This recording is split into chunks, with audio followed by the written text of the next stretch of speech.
Salam sejahtera buat kita sekalian. Perkenalkan, nama saya Octavianus Tebay dari program studi geografi. Ya, di sini saya akan membahas tentang teori lokasi industri, mata kuliah geografi industri.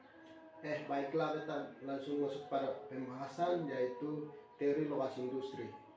Teori lokasi industri, teori klasik ini yang dikembangkan pada awal abad ke-20, berfokus pada minimalisasi biaya transportasi. Ya, Weber berpendapat bahwa perusahaan akan memilih lokasi yang minimalkan biaya gabungan untuk mengangkut bahan baku, pabrik, dan produk jadi pasar. Yang kedua, biaya transportasi. Biaya transportasi dipengaruhi oleh aparat berat badan yang diangkut dan jarak yang ditempuh. Industri yang menggunakan bahan baku berat atau besar yang kehilangan muat selama produksi cenderung berlokasi dekat dengan sumber bahan baku. Industri yang produknya lebih berat atau lebih mahal untuk diangkut cenderung berlokasi dekat dengan pasar. Yang berikut, biaya tenaga kerja.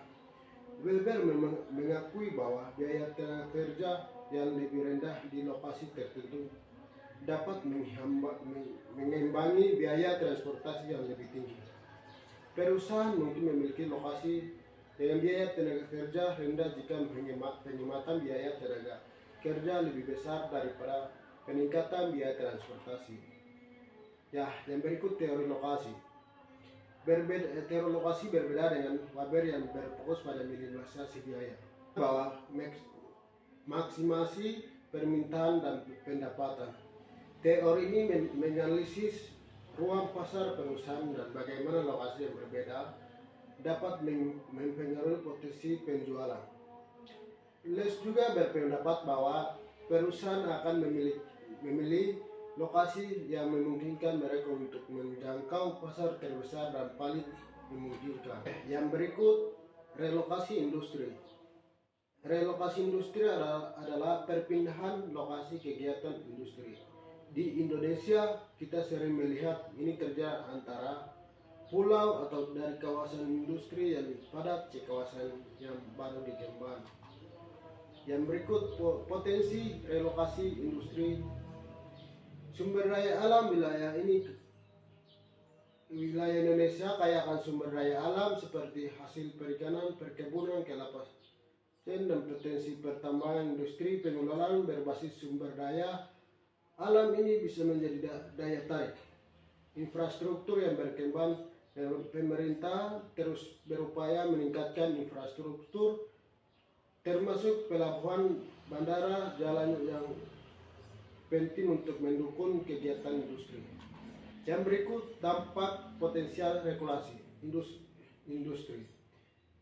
Perkembangan infrastruktur.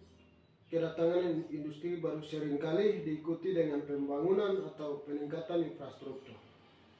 Perubahan sosial dan budaya. Kedatangan pekerja dari luar daerah dapat membawa perubahan sosial dan budaya yang perlu diantisipasi dikelola secara bijaksana.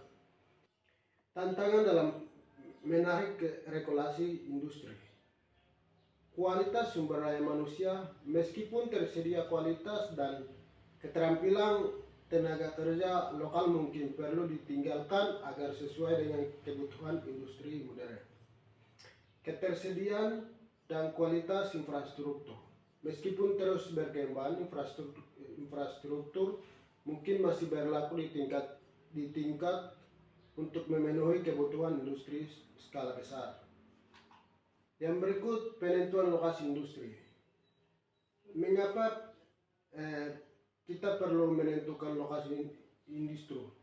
Karena keputusan mengenai lokasi industri adalah strategis dan jangka panjang. Lokasi yang dapat memberikan sebagai keuntungan seperti efisiensi biaya, minimalkan biaya transportasi bahan baku atau produk, biaya tenaga kerja, dan biaya operasional lainnya.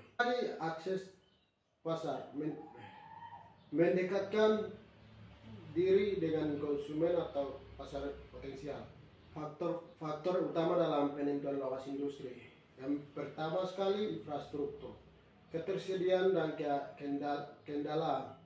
Memastikan ketersediaan dan kendalaan pasokan listrik atau air, telekomunikasi, dan fasilitas pendukung lainnya.